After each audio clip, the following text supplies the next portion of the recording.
नमस्कार दोस्तों, बिंदास बातें में एक बार आप सबका फिर से स्वागत है। वैसे तो गणेश जी पधार चुके हैं। आज वेडनेसडे को गणेश चतुर्थी थी, तो गणेश जी जिन लोग घर में स्थापना करते हैं उनके घरों में गणेश जी विराजमान हैं। तो यस, घरों में फेस्टिवल का मौसम आ चुका है। अब लगातार फेस्टिवल्स चलते रहेंगे, करीब सबको अगर गिन लें तो क्रिसमस के बाद तक, न्यू ईयर्स भी मानिए, तो एक के बाद एक फेस्टिवल्स आते ही रहेंगे। तो वैसे तो माहौल बहुत अच्छा है, सब घरों में खुशियों का माहौल होना चाहिए। लेकिन आज का जो वीडियो है वो हम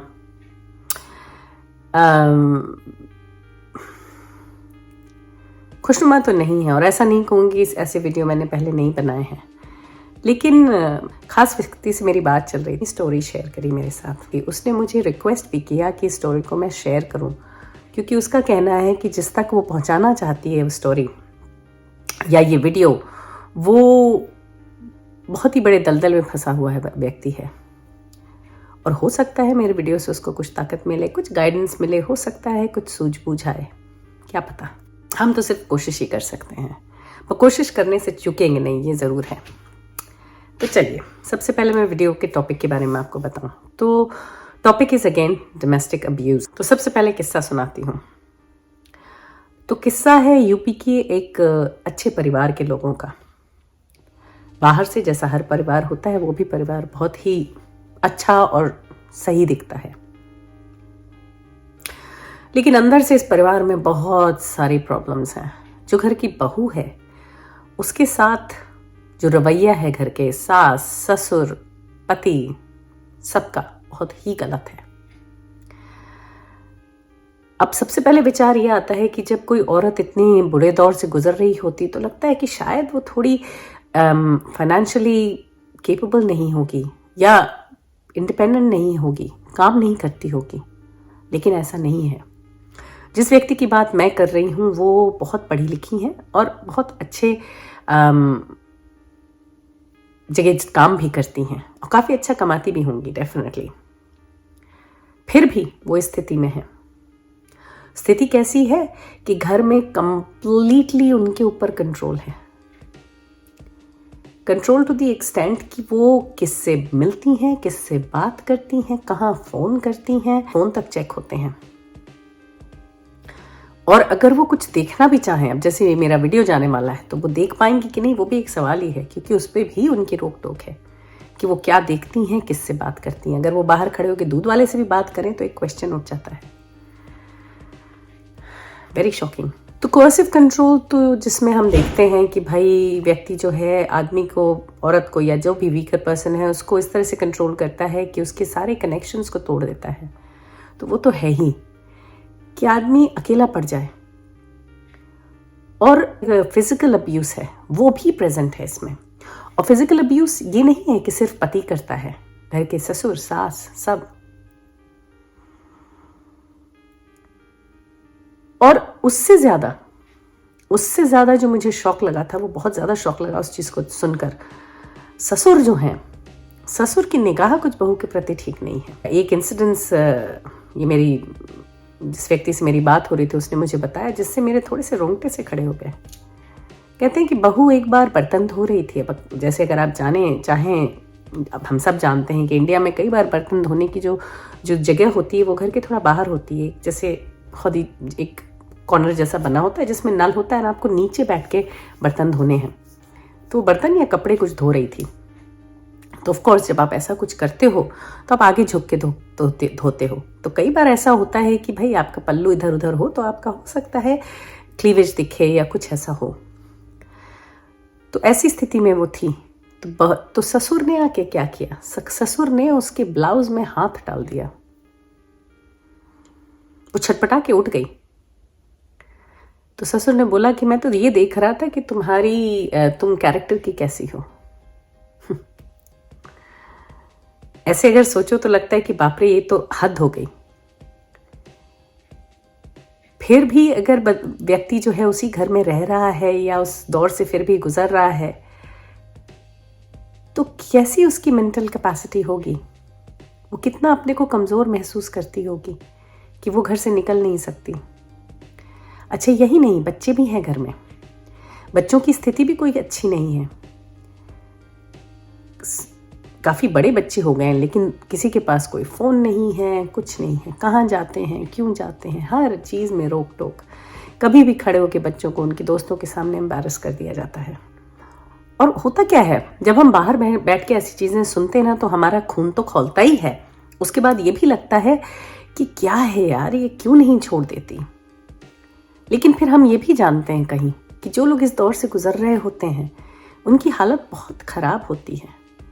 कहीं उनको ये महसूस होता है कि वो जो भी मिल रहा है उनको, मार पीट जो भी, वो डिज़र्व करते हैं। ये किस्सा सुनने के बाद मैं एक और वीडियो देख रही थी, उसमें 2 औरतों का इंटरव्यू था जो बहुत ज़्यादा सिवियर डोमेस्टिक वायलेंस से गुजरी हुई थी। दोनों अभी अलग हैं अपनी फैमिली से, लेकिन उसमें दिखाते हैं कि जो लड़की है वो कई बार घर छोड़कर अपने को मारने की भी उसने कोशिश करी है, पर कहीं ना कहीं वो कर नहीं पाती। और फिर जब वो घर वापस आती है तो इस बात पे भी उसकी पिटाई होती है कि वो क्यों भागी थी घर से, और कहीं वो ये सोचती है कि वो डिज़र्व करती है। और दूसरी एक बहुत ख़ास बात इन औरतों ने बोली कि जो ऐसे घर होते हैं जहाँ ये सब चल रहा होता है, वहाँ कहीं जो व्यक्ति अब्यूज़ करता है वो उस बैलेंस कैसे करता है। हर समय अब्यूज़ नहीं चल रहा होता इन घरों में, सडनली कोई एक ऐसा भी दौर आता है कि जहाँ टू मच प्यार भी हो रहा होता है। मतलब कि बस बहुत ज़्यादा गिफ्ट्स उनको मिलती हैं, उनको सुंदर बोला जाता है, सुगढ़ बोला जाता है, दुनिया भर की चीज़ें कि तुम्हारे बगैर तो हम जी नहीं सकते, ये और वो। तो औरतें कई बार इस मामले में ये सोचती हैं कि नहीं यार, प्यार तो मुझे करता है, बस ये कभी कभार मेरी गलतियों की वजह से मुझे मार देता है, ये कभी कभार मैं कुछ ऐसा कर जाती हूँ जिसकी वजह से ऐसा हो जाता है। ये भी हो सकता है उस घर में कि जो आदमी हो वो खुद भी सोचता हो कि मैं ही विक्टिम हूँ। सोचता क्या है, कई बार यूजुअली ऐसा ही होता है कि जो अब्यूज़र होता है वो अपने को ही हमेशा विक्टिम बना के रखता है। तो औरत उस झांसे में भी पड़ी रहती है क्योंकि हर बार घूम फिर कर लगता है कि उसकी ही गलती है। अब अगर डेप्थ में जाके सोचें तो ये भी लगता है कि ये लोग जो ऐसे हैं, जो बहुत ज़्यादा टॉर्चर करते हैं किसी और को, उन्हें भी कहीं किसी जीवन में तो टॉर्चर मिला ही होगा। तो इस बात पे मैंने पूछा इस व्यक्ति से कि भाई क्या ये जो सास ससुर हैं, क्या ससुर अपनी वाइफ को भी मारते थे? कहते हाँ, बहुत मारते थे जब अर्ली डेज में, जब बहू नहीं थी। लेकिन अब फॉर सम रीज़न अब मारपीट बंद हो गई है, लेकिन दोनों एक टीम हो गए हैं और अब वो टॉर्चर वो अपनी बहू पे करते हैं। देखिए कितनी विचित्र बात है। सास जिसकी पिटाई होती थी, उसका पति उनकी भी पिटाई करता था, तो आप उम्मीद रखेंगे कि हो सकता है वो बहू क्या साइड समझती हो, लेकिन ऐसा कुछ नहीं है। वो भी उतनी जल्लाद हो गई है क्योंकि कहीं शायद उसके अंदर जो भड़ास है ना किसी को मारने की, टॉर्चर करने की, वो बहू में निकाल देती है। और उसको कहीं ये भी लगता है कि जब मैंने झेला है तो तुम क्यों नहीं झेलोगे, तुम भी झेलो। और इसके ऊपर, इससे ऊपर और बहुत कष्टदायी बात है जो रात में उसको अपने पति के साथ सोना पड़ता है। और सोना तो सोना, अगर पति कहे तो उसे सेक्स भी देना पड़ता है। तो आप सोचें कि जितनी बार भी ऐसा कुछ होता होगा, उसके बाद जब वो सोती होगी बिस्तर में और अपनी इज्जत गंवाती होगी हर रात, तो उसको कैसा महसूस होता होगा। बहुत ही छोटा शायद और बहुत ही वीक, बहुत ही कष्टदायी सिचुएशन है। अब ये नहीं समझ में आता कि इन लोगों को रोशनी कैसे दिखाई जाए। तो कहीं तो ये है क्योंकि इनको इतना ज़्यादा आइसोलेट कर दिया है कि आदमी समझ ही नहीं पाता कि उनकी जो दुनिया है उससे बाहर भी कोई दुनिया है। क्योंकि वो ना कुएं के मेढक की तरह, जब कभी बाहर देखा ही नहीं तो जानेंगे क्या कि अलग क्या है। उनको लगता है यही जीवन है, क्योंकि उनको तो एक्सपोजर ही नहीं है। जो दुनिया कहाँ से कहाँ पहुँच रही है उन्हें तो पता ही नहीं है। वो तो अपने उसी 4 दीवारी के अंदर है, कुट रहे हैं और जाते हैं, काम करके आते हैं, पैसा कमाते हैं, फिर कुटते हैं। तो एक तो ये प्रॉब्लम है। तो अवेयरनेस कैसे क्रिएट हो इन लोगों के बीच। दूसरा, जो अब्यूज़र है वो क्योंकि अपने को विक्टिम बनाता रहता है और ये उस झांसे में हर बार आ जाते हैं। क्योंकि क्या होता है ना कि अब्यूज़र की आदत होती है, मारता है, पीटता है, बदतमीजी करता है और उसके बाद कहता है कि ये तो मैं इसलिए कर रहा था और ये तो इसलिए मुझसे हो गया। ऐसा नहीं है कि मैं तुमसे प्यार नहीं करता, ऐसा नहीं है कि मुझे तुम्हारा ख्याल नहीं है। और बार बार वो इस चीज़ को सुन के उस झांसे में आ जाते हैं कि कहीं उनको तो ये भी पता है कि शायद झूठ सही की तो बात नहीं है। वो ये तो जानते हैं कि यही चीज़ पलटती भी है और फिर मार भी पिटेगी उनको, लेकिन फिर शायद इसी के सहारे वो आगे जीवन काट लेते हैं कि चलो ठीक है, महीने में अगर मुझे 25 दिन मार पड़ती है तो 5 दिन प्यार भी तो मिलता है। उस 5 दिन के सहारे जीवन काट लेते हैं। लेकिन क्या ये सही है? कष्ट यहाँ तब होता है कि जब अगर आपके घर में यंग लड़कियां हैं, छोटी बच्चियां हैं, वो आपको देखती हैं। इससे क्या है, इस बात से मुझे ये याद आया कि कई बार ऐसे घरों में जो बच्चे पनप रहे होते हैं, बढ़ रहे होते हैं ना, वो ना चाह के भी विक्टिम्स हो जाते हैं आगे चल के। इस चीज़ की जानकारी होना कि जो आपके साथ हो रहा है वो गलत है, क्योंकि अगर आप जानते ही नहीं है सही और गलत में फ़र्क, तो फिर आपको कैसे पता चलेगा कि जो आपके साथ हो रहा है वो गलत हो रहा है, और फिर कैसे आप खड़े होंगे। और ख़ासकर खड़ा होना ज़रूरी होता है अपने आने वाले बच्चों के लिए, नई पीढ़ी के लिए, क्योंकि हम नहीं चाहेंगे, ना ही कोई चाहेगा कि उनके बच्चे उस दौर से गुजरें जिस दौर से हम गुजरे हैं, या हमारी पीढ़ी गुजरी है, या ये व्यक्ति जिसकी बात हो रही है, जिनकी कहानी मैं शेयर कर रही हूँ, वो जिस दौर से गुजर रही हैं, क्या वो चाहेंगी कि उनकी बेटियां उस दौर से गुजरें, या बेटे इसी तरह से बिहेव करें जैसे कि उनके बाप और ससुर कर रहे हैं? नहीं चाहेंगी, कभी नहीं चाहेंगी। तो फिर हमें क्या करना है? हमें तो ये सोचना है कि हम कैसे अपनी बेटी और लड़के दोनों को एम्पावर करें। और एम्पावरिंग का मतलब ये नहीं है कि हम किसी और को एक्सप्लॉइट करें या टॉर्चर करें या अब्यूज़ करें। मैं एक सदगुरु का वीडियो देख रही थी, तो उनसे किसी ने पूछा इस बारे में कि भाई ऐसा क्यों होता है, तो उन्होंने बहुत ही एक सिंपल चीज़ बोली। उन्होंने कहा कि जो जानवर की प्रवृत्ति होती है ना, वो अपने से वीक को दबाता है, और वही ह्यूमंस में है। तो अगर हम वीक हैं किसी भी दौर, चाहे वो फिजिकली हो, फाइनेंशियली हो, पॉलिटिकली हो, सोशली हो, मेंटली हो, एनी हाउ, तो हम थोड़े से वनरेबल हो जाते हैं। और अगर सामने वाला ऐसा है, जानवर की प्रवृत्ति रखता है, तो वो उस वीकनेस को पकड़ के आपको अब्यूज कर सकता है। और इस मामले में ज़्यादा करके औरतें क्यों अब्यूज होती हैं? क्योंकि हम औरतें जो हैं फिजिकली स्ट्रॉन्ग कम हैं, फिजिकली हम वीक होते हैं। तो अगर कोई आदमी हम पे हावी होगा तो हम अपने को बचा नहीं सकते, हम पलट के उसे मार नहीं सकते, इसलिए हम मार खा लेते हैं। सेम यही होता है जब बच्चे छोटे होते हैं। तो ये लोग जो होते हैं, अभी आज के दिन जो हरकतें उनके घर में चल रही हैं, वो लड़कियां भी देख रही हैं, या बच्चे जो घर में, लड़के बच्चे जो भी हैं घर में, वो भी वो देख रहे हैं। तो हो सकता है आगे आने वाले दिनों में पासा पलट जाए और ये लोग जवाब देना शुरू कर दें। क्योंकि वही है ना कि आज आप स्ट्रांग हो, लेकिन कल तो आप बुढ़े हो जाओगे ना। तो जब बुढ़े हो जाओगे तो फिर क्या होगा? तब तो सामने वाला आपसे ज़्यादा स्ट्रांग होगा ना, तो आप पे हावी हो जाएगा। तो फिर आप ये देखें कि हमेशा टॉर्चर वीक पर ही होता है, चाहे वो छोटा बच्चा हो, कोई ना बोलने वाला जानवर हो जिसको आप टॉर्चर कर लेते हो, या फिर घर की औरत हो, या कई बार बुढ़ों पे भी होता है टॉर्चर, अब्यूज़ बुढ़ों का भी होता है।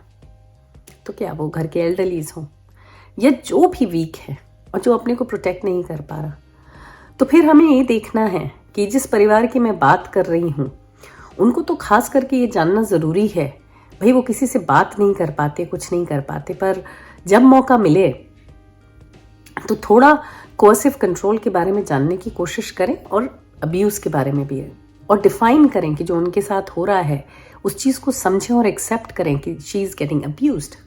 क्योंकि अभी तो मुझे नहीं लगता कि वो उतना इस चीज़ को समझती हैं, क्योंकि उन्होंने शायद एक्सेप्ट कर लिया और उसी के साथ वो जी रही हैं, क्योंकि वही उनका सच हो गया है। लेकिन वो ये नहीं समझते हैं कि उनके इस सच में उनके बच्चे पिस रहे हैं ज़बरदस्ती, और उन पे जो दिमागी तौर पे जो असर हो रहा है उसका कोई भरोसा नहीं। हो सकता है वो बहुत ज़्यादा ट्रॉमा से गुजर रहे हैं और पता नहीं उसका असर उनके आगे जीवन में क्या होगा, क्योंकि उन्होंने ये देखा है कि जो व्यक्ति उन्हें प्यार करता है यानी कि उनकी माँ, उसमें तो ताकत नहीं है कुछ करने की, तो वो तो हमें बचा ही नहीं सकती, और जो बचा सकता है वो तो जल्लाद है। तो फिर वो मारी खाते रहेंगे जब तक कि उनके पास खुद ताकत नहीं आ जाती।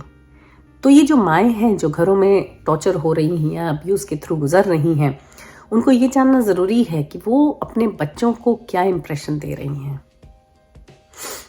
कि यही जीवन है, मरते ही रहना है और मार खाते ही रहना है, अब्यूज़ होना ही हमारा जीवन है। तो ये तो गलत है। तो कहीं इस चीज़ को समझें और इस चीज़ से बाहर निकलने का ज़रिया देखें। अगर आपको उस घर में ही रहना है, नहीं निकलना है, तो ना निकलें, लेकिन इतना पावर जुटा सकें कि कोई आपको हाथ ना धर सके। अपना जीवन खुद व्यतीत करना सीखें। ज़रूरी नहीं है कि घर से अब्यूज़र्स, अगर अब्यूज़ को आप कंट्रोल कर सकती हैं तो घर रह के कंट्रोल करें, नहीं तो घर छोड़ दें। कोई ना कोई तो होगा ना जिसके पास आप जा सकते हैं, कोई फैमिली, कोई संस्था। अब इंडिया भी प्रोग्रेसिंग है, संस्थाएं भी होंगी वहाँ जो आपकी मदद कर सकती हैं। तो ऐसी जगह कहीं चली जाएं, या कमाते जब आप खुद ही हैं तो फिर अलग से रेंट ले लेना, रेंट का एक छोटा सा घर ले लें, वहाँ बच्चों को लेके मूव हो जाएं। ये ना सोचें कि कैसे चलेगा जीवन और या सोसाइटी क्या कहेगी, क्योंकि सोसाइटी आपको बचाने तो नहीं आती। और बाहर दुनिया को ये लगे कि आपका घर बहुत ही सुगढ़ और बहुत ही अच्छा और बहुत ही आदरणीय है, जबकि अंदर नहीं है, तो उसका कोई फायदा नहीं है। ये जो हश हश है ना, ये सब डोमेस्टिक वायलेंस और अब्यूज, ये सब जो दुनिया में इतना हश हश बनाया हुआ है वो बहुत ही गलत है। हमारे ही घर में जो अब्यूज हुआ है पिछले पीढ़ियों में, उसको जब मैं वीडियो में बताती हूँ तो मेरे घर में बहुत लोग खफा हो जाते हैं उस बात से। उनको लगता है कि ये चीज़ क्यों डिस्क्लोज करी तुमने, क्योंकि लोगों को पता चल गया, हमने तो नहीं बताया था अभी तक। अरे भैया, नहीं बताया था तो क्यों नहीं बताया था? ये कौन सी छुपाने वाली चीज़ है? और इसका मतलब ये थोड़े है कि अगर हमारी फैमिली में XYZ अब्यूज़ हुए तो मुझे भी होना ज़रूरी है क्योंकि वो हुए थे। अरे नहीं भाई, हमने उनके अब्यूज़ होने से बहुत कुछ सीख लिया है, तो हमें वे तो हाथ कोई नहीं धर सकता। तो ये एटीट्यूड क्यों नहीं है? चीज़ों को छुपाना जो गलत है, उनको छुपाना, ढकना, कारपेट के अंदर डालना, वो सब गलत है मेरे हिसाब से। ये लोग जो करते हैं जल्लादी, उनका बचपन या उनके भी जीवन में कहीं ऐसा दौर आया है जब वो भी बहुत अब्यूज़ हुए हैं, क्योंकि ये सब तो दिमाग का खेल है ना। क्यों ऐसा है कि एक आदमी सुलझा हुआ होता है और एक इतना कॉम्प्लिकेटेड? एक आदमी को पता चलता है कि मुझे सामने किसी को मारना नहीं, किसी पे हाथ नहीं उठाना है, लेकिन दूसरा आदमी मारने, झड़कने और दूसरे को एम्बारस या तौहीन किसी की करने में ज़रा भी नहीं चूकता। तो कहीं तो कोई दिमाग का तार, कहीं तो कोई अलग तरीके से जुड़ा है ना इन व्यक्तियों का। तो ये जो व्यक्ति होते हैं जो सामने से बहुत ज़्यादा लोगों को मारते पीटते हैं, जो जल्लाद होते हैं, मॉन्स्टर होते हैं, जिनको फ़र्क नहीं पड़ता कि सामने वाला अगर रो रहा है, बिलख रहा है, उसको बहुत दर्द है, उसका इनको कोई एहसास नहीं होता, वो फिर भी मारते रहते हैं। तो ये तो निश्चित है कि उनकी कहीं पास्ट में कोई ट्रॉमा छुपा है जिसकी हीलिंग नहीं हुई है, और इसकी वजह से वो ऐसे हो गए हैं कि उनमें वो जो दर्द है, जो इमोशंस हैं, वो सब खत्म हो गए हैं और उनको सेडिस्ट जैसे हो गए हैं कि दूसरे को कष्ट देने में, तंग करने में, दर्द देने में ही उनको खुशी मिलती है। तो जब चोट लगती है ना, तो चोट को अगर आप कुरेदते रहेंगे तो वो घाव कभी भरता नहीं है। घाव तो तभी भरता है जब उसमें मरहम लगाया जाए। तो ये लोग जो हैं, जो ऐसे छुट्टा पड़े हैं फैमिलीज में और दूसरों को अब्यूज कर रहे हैं, ये सब वो घाव हैं उन्हीं फैमिलीज के, वो घाव जिनके ऊपर कभी मरहम नहीं लगा, और वो अब नासूर बोलते हैं ना, नासूर बन के पड़े हुए हैं। और उनकी जो हरकतें हैं, ये एक विशिष्ट सर्कल है, उनकी जो हरकतें हैं वो आगे वाली पीढ़ी को भी खराब कर रही हैं, क्योंकि या तो ये पीढ़ियां एकदम कमज़ोर हो जाएंगी क्योंकि वो भी अब्यूज़ होती रहेंगी आगे चल के भी, या फिर वो भी उन्हीं की तरह जल्लाद हो जाएंगी और ये पीढ़ी दर पीढ़ी चलता रहेगा। तो इसको कहीं तो रोकना है। और मेरे हिसाब से घर की जो औरतें होती हैं वो सबसे ज़्यादा पावरफुल होती हैं, क्योंकि उनके पास जब बच्चे का मुंह देखती हैं तो जो स्ट्रेंथ आता है ना, वो कभी नहीं है, पहले ना भी हो फिर भी बच्चे का मुंह देख के तो बहुत ताकत आ जाती है। तो उस ताकत के बारे में सोचें और इस बारे में सोचें कि आप अपनी बच्ची को क्या फ्यूचर दे रही हैं, या क्या आप बता रही हैं कि ये सब ठीक है, ऐसा होना आपके साथ ठीक है, और चेंजेस लाएं जीवन में। बहुत तरीके हैं, बहुत दरवाजे हैं जो खुलेंगे आपको मदद करने के लिए। हाँ, बहुत ऐसे भी हैं जो आपको ही कोसेंगे और कहेंगे क्या कर दिया, लेकिन वही है ना, जो आपकी मदद करें उनकी मदद ले लें, जो नहीं करते हैं मदद और कोसते हैं उनको इग्नोर करें, क्योंकि वो नासमझ और नादान है, उनको अभी पता नहीं है ना। तो प्लीज अपना ख्याल रखें और ये जो फेस्टिवल का सीजन है इसको अच्छे से मनाएं और कोशिश करें कि दिवाली इस बार की थोड़ी बेहतर हो, ये मारा पीटी और अब्यूज से दूर, सही में खुशनुमा हो आपके लिए, खास करके उन लोगों के लिए जो इस दौर से गुजर रहे हैं, जिनका लाइफ ऐसी है। भगवान जाने इन्होंने कोविड कैसे बिताया होगा, कोविड का पीरियड जो लॉकडाउन था, पता नहीं। ये जो ससुर है सिर्फ एक बार ही ब्लाउज में हाथ डाला है कि और भी कुछ किया है, बहुत तकलीफ है इस बात से। तो एनीवेज, होपफुली कुछ सेंस बनाया होगा, होपफुली जिनके लिए बनाया है उन्हें कोई मदद या ताकत मिलेगी। चलिए फिर आज के लिए सिर्फ इतना ही, अगले हफ्ते फिर मिलेंगे किसी और बात, किसी और चर्चा के साथ। तब तक के लिए आप देखते रहिए बिंदास बातें। See ya, bye bye.